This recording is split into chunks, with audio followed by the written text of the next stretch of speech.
And shifting our focus to a continuous coverage of the Israel-Hamas war.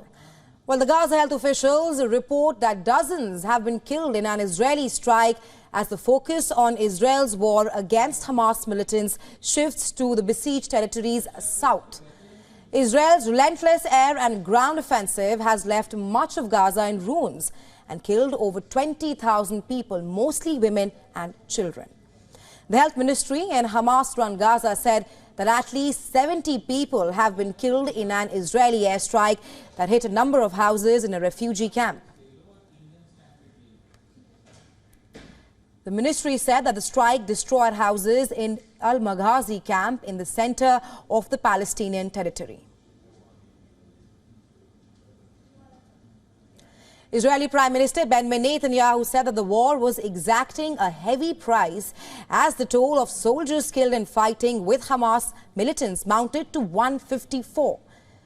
This is after the army announced the death of 14 soldiers in Gaza since Friday. He said, and I'm quoting here, "Let it be very clear, this will be a long war." Netanyahu also dismissed reports that the United States had convinced Israel not to expand its military activity. Earlier, Wall Street Journal stated that Netanyahu was persuaded by Biden not to attack Hezbollah out of concerns that it would launch an attack similar to the October 7th rampage by Hamas. Take a listen.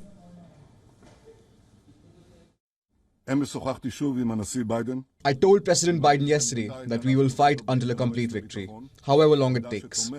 The United States understands that. I've seen false publications claiming that the US prevented and is preventing us from operations in the region. This is not true. Israel is a sovereign state. Our decisions in the war are based on our operational considerations, and I will not elaborate on that. They are not dictated by external pressures. Netanyahu, justifying his policies in Gaza, said that there are countries whose positions we have to take into account. The Israeli Prime Minister added, if we do not do that, eventually there will be a UN decision to impose a blockade on us. The whole world will be against us. As per the reports, the Israeli Prime Minister rebuked the Economy Minister Nir Barkat for complaining that not enough was being done to protect the soldiers' lives. The minister said, and I'm quoting again, soldiers are being sent to trapped buildings like sitting ducks. The result, he claimed, were tactics that are not required and are endangering the soldiers. In a post perceived as a rebuke of Barkat, War Cabinet Minister Benny Gantz praised the soldiers and said that they are receiving all required tools. He stated that the ground forces are getting widespread and accurate aerial cover with unprecedented power. 5 Israeli hostages killed in Hamas captivity were recovered from an underground tunnel network in the northern Gaza Strip. The chief military spokesperson, Rear Admiral Daniel Hagari, stated that the post-mortems were still pending. Israeli President Isaac Herzog delivered a nationally televised speech on Sunday, appealing for the country to remain united. Tentative efforts continue on talks for another exchange of hostages for Palestinians held by Israel. אנחנו במלחמת אין ברירה, מוצדקת, נכונה ומוסרית. צדקת הדרך גוברת על הכל, על הכל.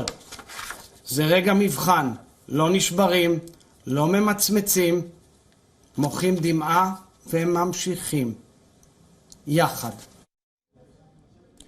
Two released detainees and a medic said that the Palestinians apprehended by Israeli forces have been subjected to torture in custody, including beatings and food deprivation.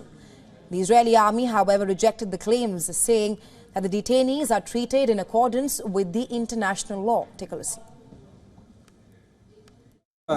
قعدونا في الشحون واخذونا ما نعرف شو عم ندفى وين على الحدود ندفى سقعة ثلج يكبوا علينا ميه يكبوا علينا ميه يكبوا علينا ميه ساقعة اللي تكوينها كوي بعدين اخذونا على السجون وخوض هذا العذاب والضرب ممنوع تحكي اللطمة بتنقمش عن عينها الكلبشات ما نفكوش ممنوع بس فكوا الكلبشات بدل ما هم ورا خلوهم قدام جوع يرموا الخبز ولا يرضوا يطعمونا اياه خلونا نموت من الجوع. The head of the World Health Organization on Sunday said that the health system in Gaza was being destroyed. The UN Health Agency has long been sounding the alarm about the state of health care in the besieged territory, where only 9 out of the 36 hospitals remain partially functional as the war continues between Israel and the Hamas militants. A spokesperson for the health ministry in Gaza said that the healthcare in the territory's south was collapsing and northern Gaza has no health services at all. Pope Francis on Sunday appealed for peace as he kicked off Christmas celebrations with a mass at St. Peter's Square.